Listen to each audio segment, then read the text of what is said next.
human being, regardless of color, regardless of his economic status, rich man, poor man, black man, white man, is born with human dignity. The more you acquire, the more you give.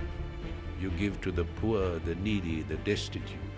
As a wise man once said, there is enough in this world for everyone's need, but there's never enough for everyone's greed. Ahmed Nagar came to me and he whispered in my ears. He said, we have a problem. I was anxiously looking through the window on the right and on the left each time to see what would happen. The city was destroyed, very much like what you see in Gaza. The whole idea was to sabotage the conference. We invited Muhammad Ali, world boxing champion. I said, John, this is Advocate Mohamed. I'm calling from Jeddah, Saudi Arabia. Do you mind, can we change the name to Al Baraka Bank? He said, I don't think there should be a problem because that's a matter for the Register of Companies. But I can just endorse it for the moment.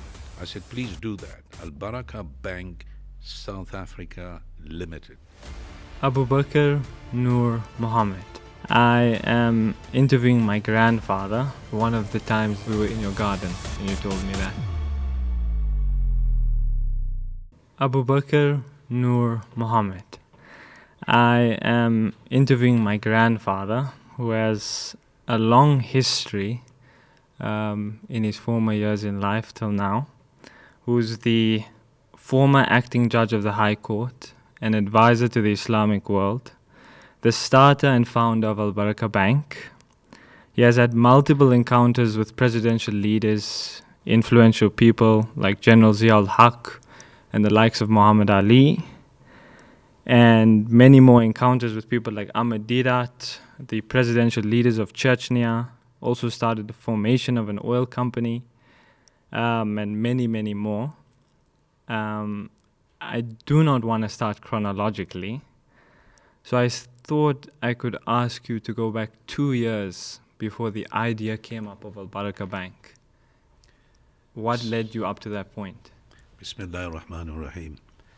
I think it was actually the idea of the bank started much earlier, 1980, when I was the president of the Islamic Council. I always maintained that for any community to thrive, it must have personal law, number one. It must have its financial instruments. And number three, it must have a political voice. The formation of the oil company was already in existence in 1984, and being the deputy chairman of the company, I realized how people were engrossed and embedded in interest. And that again served as a motivation to do something about this position about the bank. Yeah. So among the many trips, I was in Cairo with a very close dear friend of mine, the late Ambassador Ibrahim Sabri, and we were in the club called the Abu Shakra Coffee House. It was a kebab house. And there we met Sheikh Sha'arawi, one of the foremost Mufassir translators, millions of followers, and we sat together, and in the course of the conversation, I told him that I have an interest in forming a bank, a non-riba bank. Was that spontaneous or? Well, in the sense of, as we were talking, of course, there was a translator in between, and then when I mentioned, he said to me, do you know Sheikh Saleh Kamil? Okay. I said, no. So on a napkin, he wrote in Arabic, and he said, the next time you're in Jeddah, okay, you need to see him, and he signed off as Sheikh Sha'arawi. Now this is like getting one of the world's great scholars recommending. And of course, when I went to Jeddah a year later, I popped in. The secretary says he's busy with a prince from the royal family. And I sat there in the couch and waited for an hour or two. I was concerned that my flight would be delayed, or at least I will miss my flight. So I apologized and said I will see him next time. Okay. And that was it. What year was this? In 1985. Okay. Right? Now I started thinking about doing the investigations, the inquiries about Islamic banking, what are the financial instruments, murabaha, musharaka, diminishing finance, diminishing participation, and a whole host of things. I must have built up a pretty good file on Islamic banking, but at the same time looking at South African law. Now, at that time, the legal system or the law was the Deposit-Taking Financial Institutions Act. It wasn't called the Banks Act, Okay. right? But Section 1 of that said that the applicant must satisfy the registrar of financial institutions that banking is in the public interest, okay?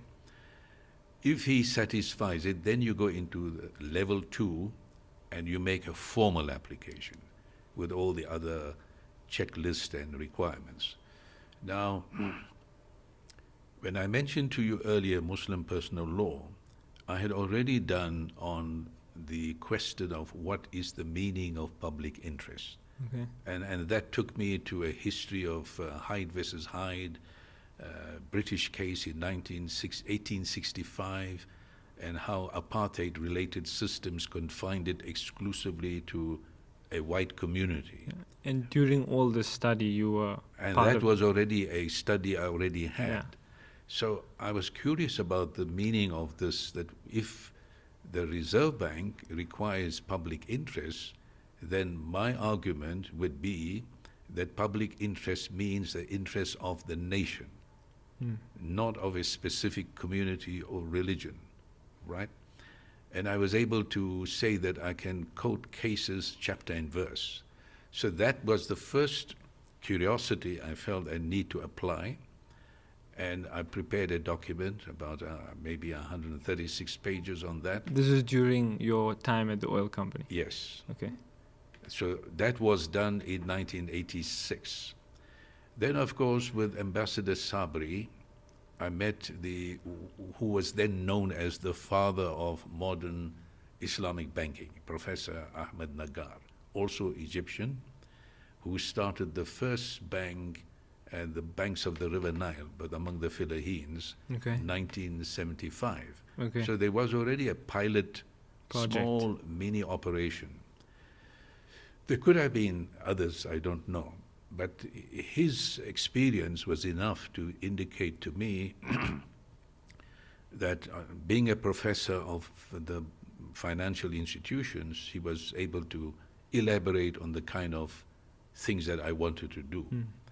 So I invited him in '86 to come to South Africa, then to address the gathering of the governors of the Reserve Bank with myself, of what we intended doing, and also touching on the scope of public interest, which I felt would be the first step for me to get over to the second level. We succeeded in that. In other words, the bank did respond to me to say that as far as they were satisfied that the argument I put forward was in the public interest. Then in '87, Ahmed Nagar was the convener for the first international conference on Islamic banking in Cyprus, that is North Cyprus. The Prime Minister was Raouf Denktash. Okay. So he said, look, Hafiz, it would be good for you to join us, to come to this conference, and same time get an exposure of some other countries that are already preparing the banking. Yeah. And of course, your ma, your granny or whatever, she joined us, and then we decided that we'll go. But a day before flying out, a telex message came from the Reserve Bank Okay. to say that a Dr. Chris, I think the surname just slips my mind for the moment, but he will be handling my application. But he's on his way to the Paris Club to negotiate South Africa's default payments. 1985, there was a sovereign default, and there were to be certain intermediate payments. So he was in charge of the Reserve Bank to do that. So I sent a message that I'm on my way to Cyprus. Upon my return, I will follow this up with him concerning the application. So it was the first time a hint I got that my Something is real. application is now receiving Sure. serious attention. Sure. I mean, if they had given no less than this person, who was the head of their division, to be in charge of my application, then it would demonstrate the seriousness of the matter, okay? So I was very much encouraged, and then we flew to Cairo to take a connecting flight To Cyprus. to Cyprus. Now, at the airport, the connecting time was expected to be about maybe an hour or two. Yeah. We were seated in the VIP lounge, and then 3 hours and 4 hours. Every time somebody would come and say, it's not Flying off. not too long, Okay. we're going to be ready to move. And it just went on for about 8-9 hours. Then Ahmed Nagar came to me and he whispered in my ears. He said, we have a problem. The Greek lobby, as you know, South Cyprus is under Greek administration. Greek control. North is under Turkish control. Yeah. And they would object to overflying rights. Airspace. Yes, and they threatened to shoot down the aircraft if we were to go. The whole idea was to sabotage the conference, For sure. because we were no less than about 40 delegates from 10, 15 countries that Okay. had assembled at the VIP lounge. Okay. And he said to me, keep it quiet for the moment, because you don't want all these delegates to panic. Yeah. Otherwise, they might just change their mind, Yeah. you see. So Sheikh Najjar was with me, our late Sheikh Abu Bakr Najjar, and I confided with him, and I said, look, there is an issue, but let's see what happens. So close to midnight, we were told that, I think it was Yusuf Özel, the Prime Minister of Turkey, Okay. he said that they are sending their aircraft to fetch us to make sure that we are in that conference the following morning. Because at 10 o'clock, that conference was to begin, okay? So, and they would have it escorted by Turkish Air Force. Okay. So fighter jets were. There'll be 2 fighter jets. Okay. Now that makes it even more Sure, exciting, sure. because everybody, if I was I to wonder say how my to ma them, felt about all of this. yeah, they would still panic. Yeah. I mean, you know, war situation. So we left just past midnight, and none of the passengers, except for Ahmed Nagar, Professor Nagar, Sheikh Najjar himself, and of course myself, and we were the only ones. But it so happened that when I boarded, I was right on the front seat. Okay. Right? I mean, it just happened that we were seated that way. But I was anxiously looking through the window on the right and on the left each time to see what would happen. And I think as we were approaching the airspace, I could see on the left a flicker. Now, I'm not so sure whether it was of the aircraft or of the escorting fighter jet. But there was no issue. Nothing happened, and eventually we landed safely. And as I deboarded, I saw Rauf Denktash, the Prime Minister, and the TV and a couple others anxiously waiting at the bottom of the steps. Yeah. And I happened to obviously get off first. So immediately, sigh of relief, and hugged us and so on, and asked us, everything okay? Yeah. Everything is fine? I said, no, everything is fine. And then they rushed us to the hotel, Okay. changed a little bit, and then we were spot on at the conference hall at 9:45, just in time for the program to start. Procedure. So that was the first drama, you could say, Yeah. of what was happening. Yeah. a distant 10,000 kilometers away from our position in South Africa. Of course, that 29th of September 1987 was that huge flood in KwaZulu-Natal, which I saw on Cyprus TV, Okay. affected John Ross Bridge and all that sort of infrastructure. But when we got back, I got hold of David Strachan and Taylor. Okay. Who was he? Yeah, they were the auditors Okay. to now handle my application. Okay. And of course, we had MS Baraka, who was one of our auditors for the oil processing plant, to be there as an assistant. And that's how the application proceeded. There are a few incidents in between, which maybe I'll make reference to it some other time, of the obstacles, the impediments. But we move on to 1988. This is the moment you've been granted some sort of informal license. Right. Now, in 88, the application, the second stage that is, I was in London attending the Mayor of London's luncheon or dinner, whatever.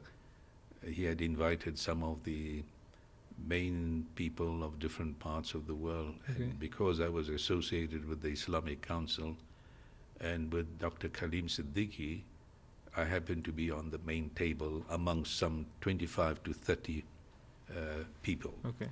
So next to me was seated Dr. Hamdi, and he introduced and gave me his business card, and then I saw there he's Director General of Al Baraka Banking Group, Okay. actually Dalla Al Baraka, that's Okay. how it was known. And then I remembered, obviously, about Sheikh Sha'arawi and Sheikh Saleh Kamil. So I said to him, I'm also proceeding with an application for Islamic Bank. Yeah. He then got more curious, and then he said to me, well, do you know Sheikh Saleh? I said, well, Sheikh Sha'arawi gave me his name. We'd never met. He was in Jeddah, he was busy, Mm-hmm. and I never had that opportunity. So he said, where are you staying? I said, at the Cumberland, Edgware Road. Sheesh. And this was a Saturday. Okay. So he said, can I see you on Sunday? I said, why not? So he came to my room. That was on Sunday morning.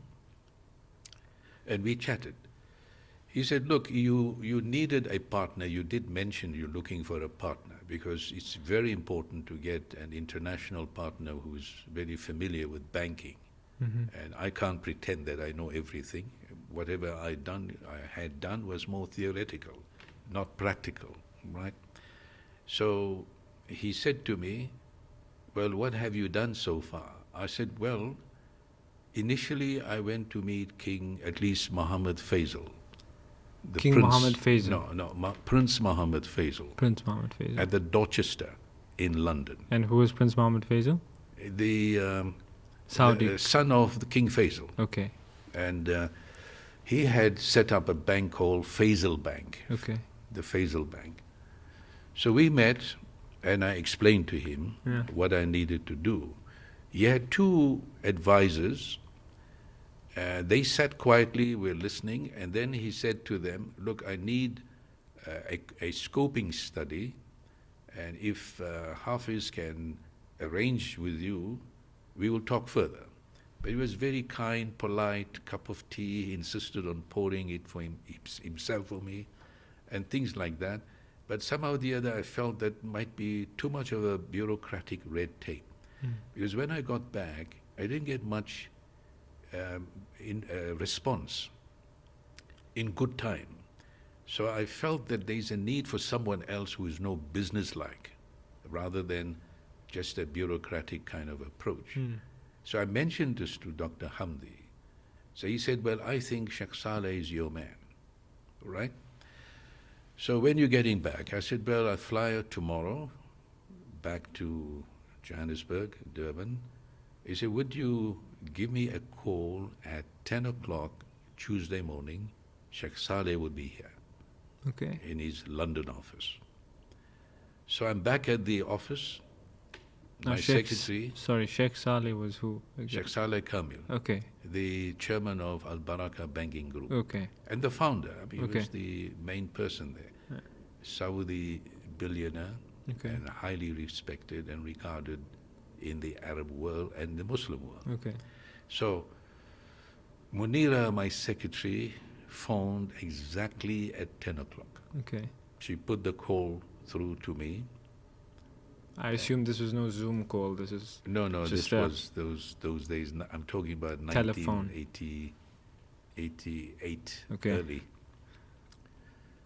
So Dr. Hamdi said to me, he says, Hafiz, you missed him by 5 minutes.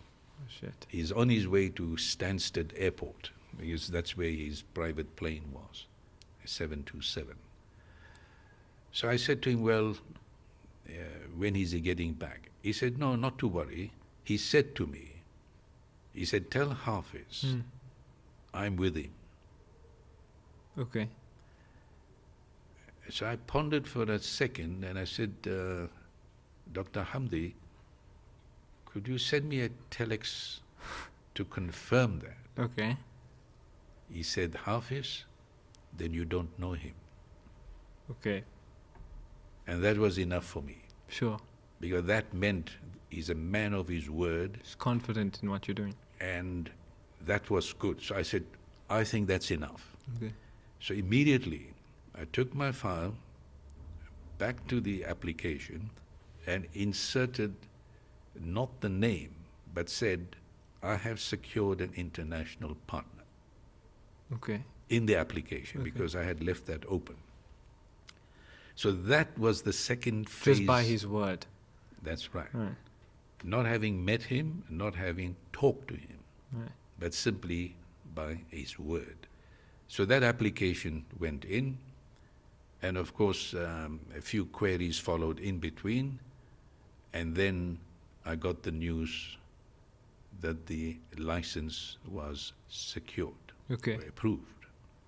There were a few incidents in between, which I would like to mention some other time, because it related to some interference. But I think for the purposes of just the application itself, it's good that I just confine myself to exactly the application. So I got a message from Yapi Jacobs, Okay. the deputy governor of the Reserve Bank, Jewish guy. No. Afrikaner. Okay. And I flew up. That was the new Reserve Bank building in Prinsloo Street. I went up the 32nd floor where the governor was. He congratulated me and he said, your application was successful. And he said to me, if you don't mind, you go down to the ground floor, turn right, and then turn right again. You'll see a window, a Mr. Swanepoel is sitting there, Okay. and he's waiting for your presence, and he will give you the license. So anyway, I thanked him and some words, and then I went down, turned right again, went to this particular, it looked like a clerk's window with a little bit of a hole in between you Yeah. can speak through. And Mr. Swanepoel said, oh, is that Advocate Mohammed? I said, yes. He says, well, do you have a 100 Rand revenue stamp? Now I said, I'm wondering, nobody told me about it. I hope I'm carrying something. Quickly in the wallet, I see there is 100 Rand. He said, all right, you go down, turn left, turn right, and you will get an office where they'll issue the stamp. Okay. So I went there, got the stamp issued. 400 Rand. For 100 Rand. Okay. Came back again, and then I saw him taking the stamp and licking it, like this, Yeah. into what looked like a laundry slip. Okay. You know these little slips you have, like receipts? Yeah. Okay? So he was doing that, and I was curious. I thought he was doing something else. He did that, and then he signed, and he sort of tore the piece off, and then he handed it to me. He said, there's your license. That was your banking license. That was a banking license. I was wondering whether he's really telling the truth, because it was a short like a laundry slip. Yeah. Okay. But anyway, it was all exciting because now the second hurdle is gone. And in terms of the Banks Act or the current or the legislation of that time, you needed to put your bank into operation for the next 2 years or within 2 years. So I came back and immediately got hold of my colleagues and I said, now I had to take this to Sheikh Saleh. Okay. I have to show him that when he said, I'm with you, I have to tell him that now he has the license. Yeah. So I took 2 colleagues of mine and we flew to Jeddah. There we were told that Sheikh Saleh is busy with King Fahad for about 3-4 days. We must just relax at the Red Sea Palace Hotel. And then on the 4th day, we met him at Dalla Tower on his 22nd floor. Yeah. Massive office. So we met for the first time. Yeah. And I said to Sheikh Saleh, here's the license. Okay. I showed him the slip. How was his reaction? He looked at me and he said, Mabruk, congratulations, Okay. Hafiz. And then he said, now that you have secured the license, And you, by the way, you were showing a slip. yeah, but that was the license, right? So he said, well, shall we start with $50 million? Okay. And I nearly fall off my back because if you remember the Rubicon speech of 85, the rand had depreciated, we had defaulted, so it had jumped to 3, 4, maybe 2 from what it was. And I said, no, Sheikh, that's a bit much because I have to then find $50 million for 50%, right? So he said, then what, how much? I said, about 10 million. So he said, 10 million? Well, what is it, dollars? I said, no, rands. So he said, what's a rand? So Dr. Tamimi, his deputy director, was seated. He just quickly on the calculation, he said, Sheikh, it's about $5 million. Okay. Is that all? I said, yes. He said, still I'm with you, but I won't come under 50%. I said, you can take as many percentage you want. So we then, he reflected for a moment and he said, now that we are partners, you're welcome to use the name Al-Baraka. Okay. Okay? And now I got more excited because Al-Baraka was already known. Had some sort of it reputation. It had a footprint in some 34 countries. 90,000 employees, right? So I said, Sheikh, there was the coffee table telephone.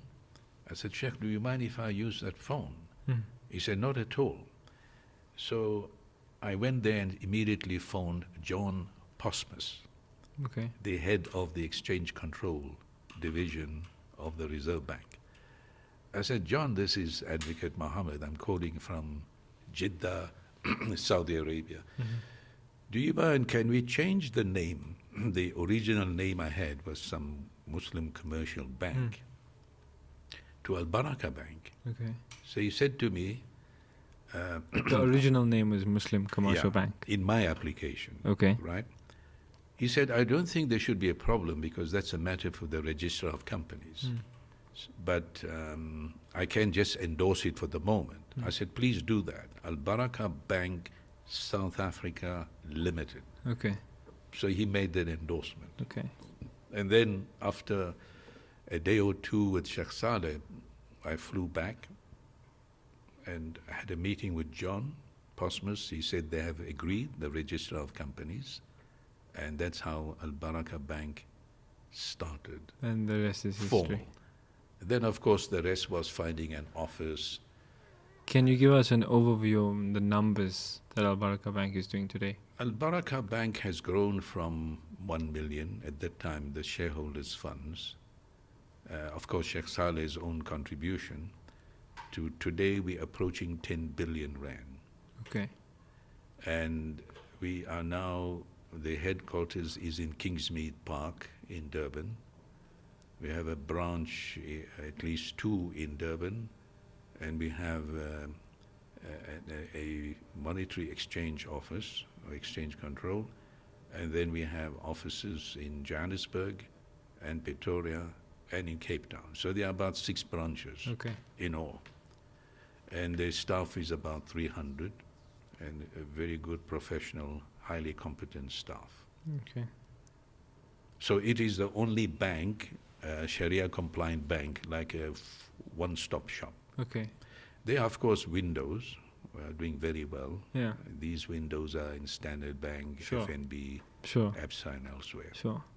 Now, in the interim between you started in 1980 or 1977, and now you are you stopped and got the formation of the bank in 1988. No, the bank started in 1988 and then 89 was the actual commencement, because we were able to get on with the business of the bank within the 2-year period. Yeah. And then we started 89. Yeah.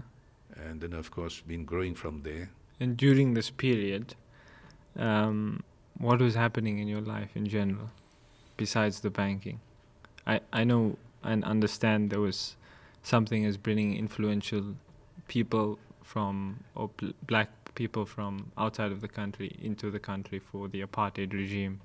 Yeah, 79 as president of the Islamic Council. Yeah. We invited Muhammad Ali, Okay. the world boxing champion, Okay. to be our guest speaker Okay. for let's say not the inaugural, but a conference in April of 1980. Okay. Right? Myself and a very, very, very dear friend, Ismail Kala, we were together right from the beginning. Okay. We went to New York to meet him, and we went to the Plaza Hotel, Okay. very interestingly, right on the top level, and there he was seated on the couch, and whilst we were talking about the prospects of him coming, Yeah. what he said was that the anti-apartheid movement had objections to a person of such a personality because it would be perceived that he's breaking sanctions. And that was a valid point. The question was how Sanctions of to... South Africa. Yeah, of course. So how do we resolve this in a way that we are not breaking any sanctions, and that was not the intention. So the idea was to meet Andrew Young, Okay. who was seconded by the United Nations for the anti-apartheid struggle or movement. And our visit was to meet Muhammad Ali and then to go and meet Andrew Young Okay. at his place and see. And we had Sam Makatini, who was the external representative of the ANC, Okay. at the meeting as well. Okay. At the Plaza Hotel. No, at Andrew Young's residence, private residence. But the point was first to meet Muhammad Ali face to face, Sure. first time. So there, when we sat, he was, he took a piece of paper and he was, folding that into, these, like a aeroplane. Yeah.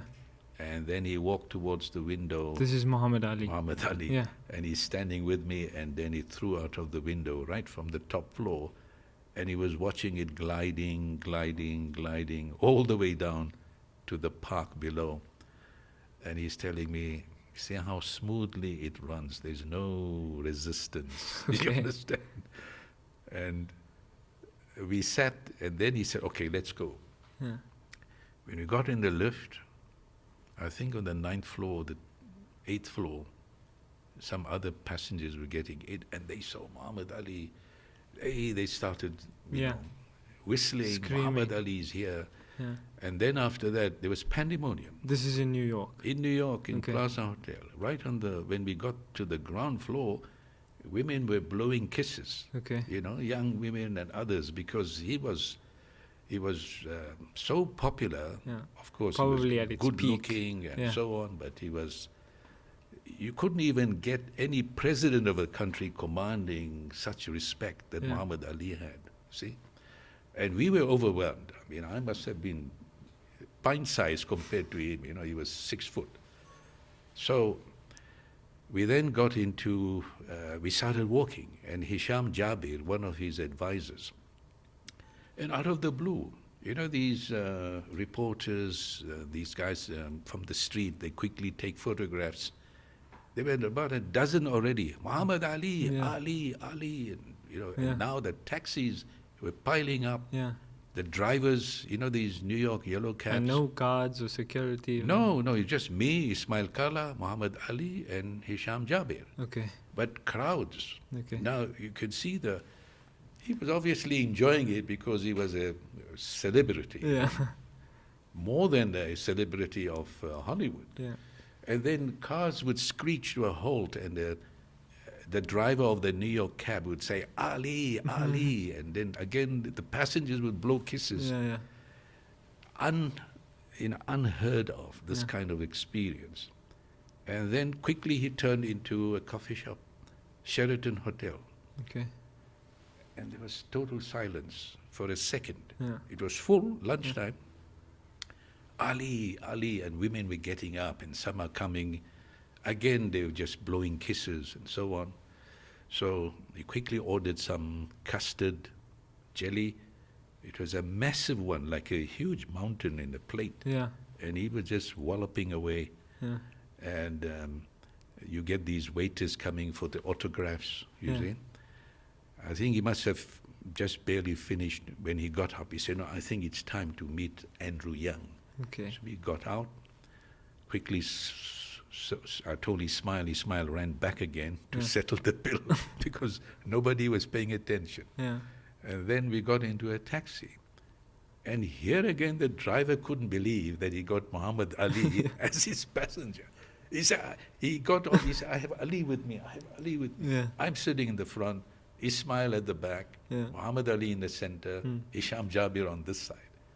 And finally, we got to Andrew Young. I knew by then that this is going to blow up into a huge controversy. They're going to embarrass him. There was in South Africa. Yeah, but there was a lobby there that were really, I don't think they were genuinely for South Africa, but they were generally a Zionist Jewish group controlling the media that wanted to embarrass the Muslim community. That was clear, 100%. And I sensed it immediately. This has nothing to do with sanctions. This was simply because it was the Islamic Council of South Africa that was inviting a world celebrity like Muhammad Ali, who is prepared to come to South Africa as the guest. Okay. So that was very clear to me. A huge status. So I said to Ismail, Kala, and I said to Muhammad Ali, before we go to Andrew Young, we are going to withdraw the invitation. Okay. You got it? Right. So that was a very strategic, tactical move to flatten the debate, the pros and cons. Then he can simply say to the media, and particularly this New York Times, because that was the main culprit, Okay. that there's no question of debating whether I should go or shouldn't go, the merits or demerits. The invitation has been withdrawn to be looked at some other time. Okay. And that I could see the face of this woman who was waiting in the lobby. As a reporter. Yeah, as a reporter, the disappointment in her face. Total disappointment. Because she was just waiting, either way, to cause embarrassment. If he accepted, they would embarrass him and embarrass us. Sure. You understand? Yeah. So now that there was a withdrawal, it was equally a disappointment, but for another reason. So of course we ended very happily. Even Sam McCartney was quite happy, the ANC guy. And we spent a few more days, but the relationship was such that he told me, he says, Hafiz, when everything's over, when there's, the new dispensation, whatever, I'm telling you now, I'll be the first to come there, which he did. Okay. He honored it post-1994. Okay. So that was during the time. during the, after Codessa and the new dispensation, when Okay. the majority rule was accepted. Okay. So it was a very fascinating experience of a wonderful person. Really. Really, I don't think there's any other Muslim in the United States that had such impact on millions around the world than Muhammad Ali. He was a highly principled person, highly respected, and of course, when he passed away, I mean, the funeral, the fact they honored him with one of the major airports of the United States in his name as well. So 1979. That was 79, Then February. 1988, you were granted the bank license. Yes. And if we jump 10 years, 1999, you were in Chechnya. That is another experience on the bank. I was invited by Sheikh Hisham Kabbani Okay. to address a conference on Islamic banking in Washington. And then, as one of the speakers, I didn't know that the president of Chechnya was seated on the front line Okay. of the hotel. His name was Aslan Maskadov. Aslan Maskadov. So, after the question and answer sessions and everything was over, his assistant came to be one of the protocol officers, and he said that the president of Chechnya would like to meet you. And he was, of course, a resident in the penthouse of the hotel. And I accepted, and I went up, and there I met him for the first time, and we had a chat. Okay. So he said to me, I've listened to your address. I want you to help us setting up an Islamic bank in Grozny, Chechnya. Okay. Now, when you get a sudden Now, invitation... Chechnya, from what I know, is by Russia. Yeah, it was a federation. It Okay. was one of those states. But at that time, it was on the road to independence. Okay. Right? So I accepted. I said, I'd like to help, and it might require a visit to just get a bit of the background, the legislation, and so on.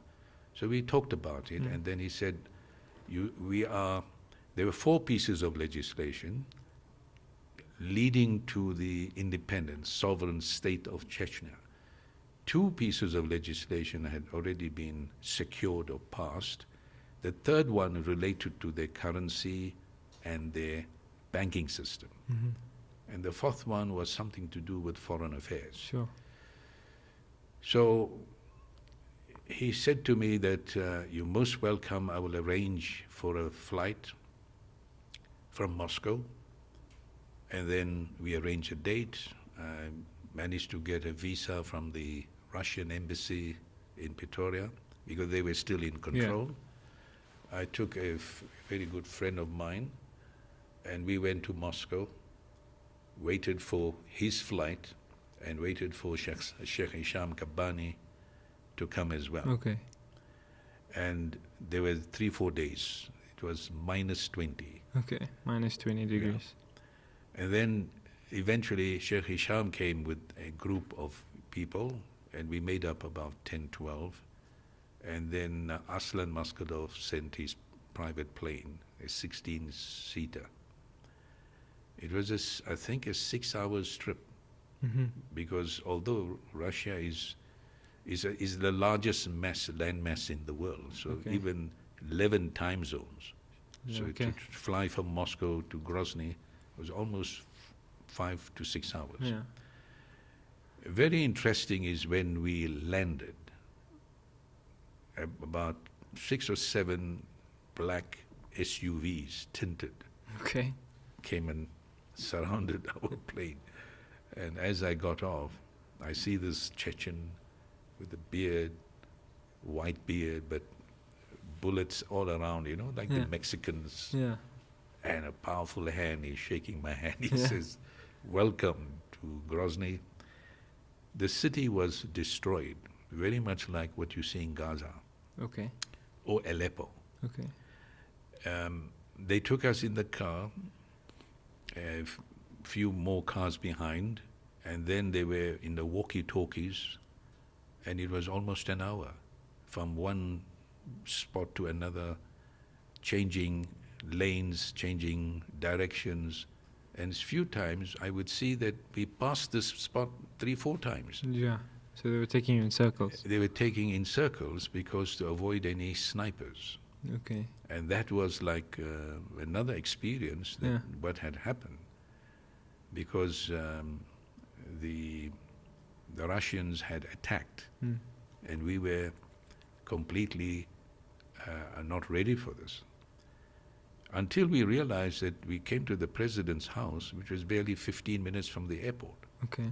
So then, Yeah, we yeah. knew that the whole idea was to confuse any people in case they wanted to attack this delegation. Okay.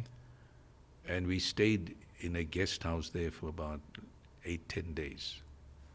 Aslan Maskadov briefed me fully with his minister, and from there was the second trip, which required me to prepare the file, their legislation, to get it translated into Russian, Okay. right? And then, of course, the second trip. So that was another experience. But when we went through the towns and cities, we saw the devastation Yeah. of the Russian army. And Aslan Maskadov explained to me the real problem. The problem was that when they started their road to independence, 1,000 Chechens were invited for Hajj by the Saudis. Okay. Now there, they were given the interpretation of Islam through the prism of Wahhabism, Okay.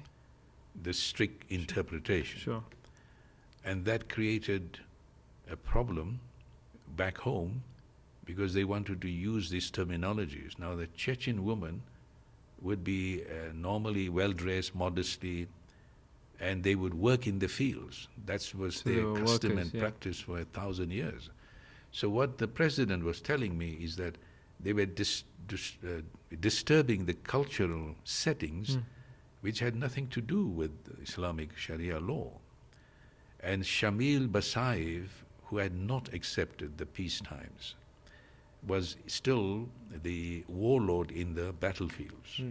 Aslan Maskadov had accepted the road map to independence through these 4 pieces of legislation at the time when the president of Moscow or Russia was Boris Yeltsin, not Putin.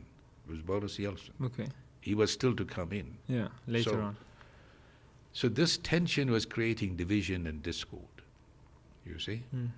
And the cultural discord led to some kind of a lack of unity. There was no unified approach to things. Was besides Chechnya, was that a change in the Islamic world at that time? There were drastic changes taking place because you already gone through a decade where the United Forces had attacked Saddam Hussein in Iraq in 1990, Okay. right? And that was against certain, rules of international law. There was this American ambassador, April Glaspie, Yeah. who said to Saddam Hussein, "We have no interest if you take over Kuwait." Okay. It was like inviting him to make a attack move. Kuwait, which he then did, Hmm. 1990. And that gave the Western powers the excuse to then attack Saddam Hussein. I mean, this was a game. This was a strategic From what I plan. understand, the Iranian Revolution was somehow... That revolution already occurred in 1979. Okay, so 20 years back. And of course, my visit to Iran in 1981, 82 was another fascinating experience. Okay. But I suppose that's too detailed. I can go chapter and verse because I took some video of that events. I still have 19 tapes of those events, and that revolution was causing much discomfort among the rulers of this region. So 1999 in Chechnya, you was already in a situation where the whole Middle East situation was in a state of flux. Okay. But concerning the bank itself, since then, because of this tension and Shamil Basayev, and Boris Yeltsin was then, or rather he resigned in favor of Putin, who came in, and once again the war resumed. In So Chechnya. the question of a license, all that fell away. Although it was issued, I still have a copy. Okay. I have the original Of banking license in Chechnya. in Chechnya, yeah. But the fact is that it fell under the administration of Moscow. Yeah. But now, more recently, I've read that Putin wants to introduce Islamic banking. Okay. So 2024, you were 30 years later. Yes. Yeah. So everything has a time. Okay. But there's no such thing as a disconnected jump in history. There's probably things that happen. You know, in you between. can't just say, I'm crossing the river, and therefore I just go on stepping stones. Yeah. History is not like that. History is circular. Yeah. You was saying the Islamic world at the time between 1979, 1990, 1999, with Wahhabism being introduced in Chechnya, the Islamic world, Iran, the Iranian Revolution, the killing or assassination of Saddam Hussein in Iraq. I assume during all of this time you were introduced, because you introduced me to it, which was Sufism. In fact, one of the times, the first things you told me that got me introduced to Sufism was the soul regulates the acquisition by commanding the giving. We were in your garden and you told me that. Still stuck with me. Yes, that is in the maqasid of the Sharia, Okay. because right now we are busy with IPSA College. Okay. Myself and Nazir Osman, Ismail Kala, Sharif Abbas, and a good few others, Sheikh Ihsan Talib, to incubate that university into a university, a boutique university, and to introduce the maqasid of the Sharia. Maqasid is basically the objectives. What is the objective of the law? And if you look at the duriyat, that means the necessities of life, then the necessities which Sharia identifies are essentially 6. And the first is haqqul haya, Okay. the sanctity of human life. And this sanctity of human life is firstly the fulfillment of organic needs, that is water and food, and of course a roof above one's head. But implicit in this acquisition or fulfillment, need fulfillment, is the role of society, because you cannot fulfill all of this alone yourself. You know, you need somebody to grow the vegetables, somebody else to find the seeds, somebody to bring the utensils, and. So there's no such thing as a human being can survive alone. He has to have society in a complementarity relationship. And then, of course, the responsibility of society to provide you with clean water and other things, which is farz-e kifaya, the duty of community, as opposed to farz-e ain, which is your own obligation to ensure that you do justice to your body, your organs, your eyes, and so on. But then fulfillment of organic needs is not enough. You need to fulfill instinctive needs, which is companionship, partnership, uncle, cousin, aunt relationship. So instinctive needs leads to the second objective of the Sharia, and that is haqqul nasl, sanctity of family, sanctity of society. Now family constitutes the unit of society, not the individual. If the individual dies, the society does not die. But if the units die, meaning families die, society collapses. So the second nasl or maqasid is family life, relationship between husband and wife, father and daughter, mother and son, inheritance, which is fixed, so that it's not on the whims of an individual. You cannot say, I'm giving my wealth to my favorite pigeon or a cat or a dog, and then you disrupt economic distributive justice.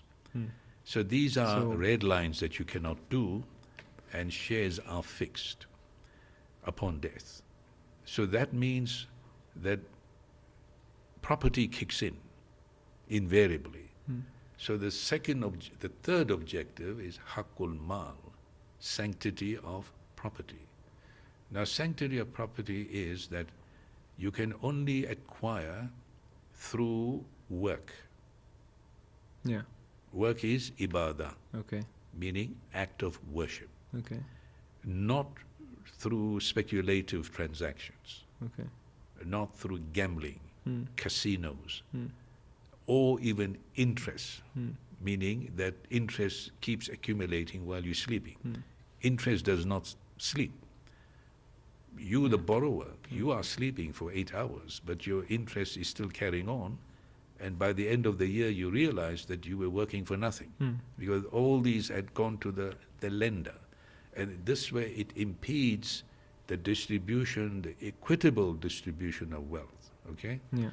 And then, of course, monopolies. Very important, and that is where I come to the spirit of acquisitiveness, that we are all human beings genetically programmed to acquire. Okay. We want to own, we want to have things, And the material things, and the only way to for regulate need that. fulfillment. Okay. You want to keep your pot and pans and your motor car and this and that for need fulfillment. But if it is need fulfillment, if it is not regulated, it quickly evolves into greed because it's unregulated. It's a pipeline. The lower part of the human nature to keep goes uncontrolled. So, as a wise man once said, there is enough in this world for everyone's need, but there's never enough for everyone's greed. Gandhi. But yeah. Okay? Yeah.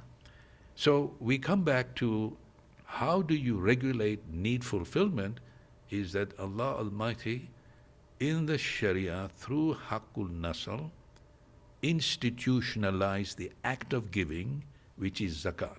Okay. As a And regulatory sadaqah protocol. and lillah and fitra. So what happens is, it is permissible to acquire, but the more you acquire, the more you give.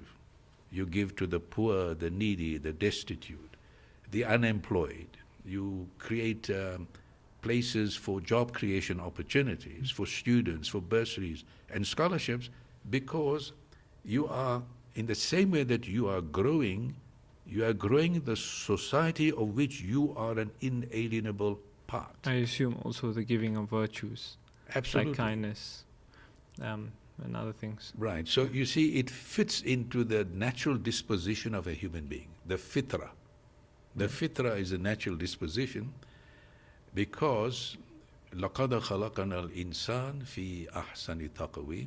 Allah says in the Quran, we have created the human being in the best of molds. ثُمَّ رَدَدْنَاهُ أَسْفَلَ سَافِلِينَ. But we also cause him to go to the lowest of the low. Yeah. So the human being can behave worse than an animal. And we're seeing that. We're witnessing this around the world, and right now in real time. But at the same time, he can elevate himself higher than the angel. People that make sacrifices for other people's good, Sure. for their well-being. Even if they have little, they want to share it with somebody. So the human being, regardless of religion, anywhere in the world, is naturally disposed to this kind of Any human being. characteristic, Sure. that he can elevate himself to an angelic half, or he can gravitate to the animal half. Hence, in the spirit of acquisitiveness, the act of giving is important. Hence, zakat is institutionalized, Okay. like salah.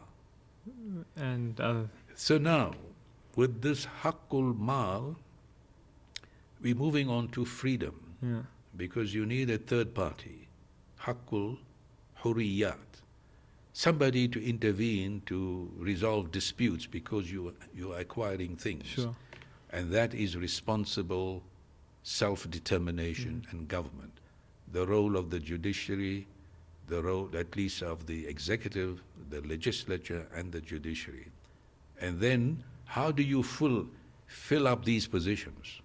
We go to the fifth objective, haqqul karama, that is sanctity of human dignity. Every human being, regardless of color, regardless of his economic status, rich man, poor man, black man, white man, poor man, is born with human dignity. And you cannot violate that dignity. So you have to respect his opinion, yet you disagree with him. Sure. So freedom of expression and freedom of thought, all of these things kicked in. And then finally, haqqul ilm, the sanctity of knowledge. That is the objective of the Sharia. It's not informational knowledge.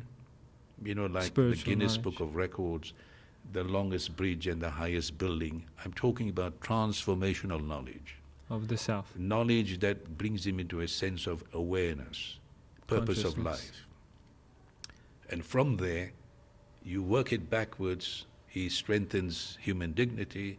He's the kind of person that is your transformational leader, your representative in parliament. There's no corruption. He will sort your problems with integrity, preserve family life, and preserve human life itself. I think this is a good way to end. Inshallah, we'll continue with some of it. Thank you. I appreciate the time.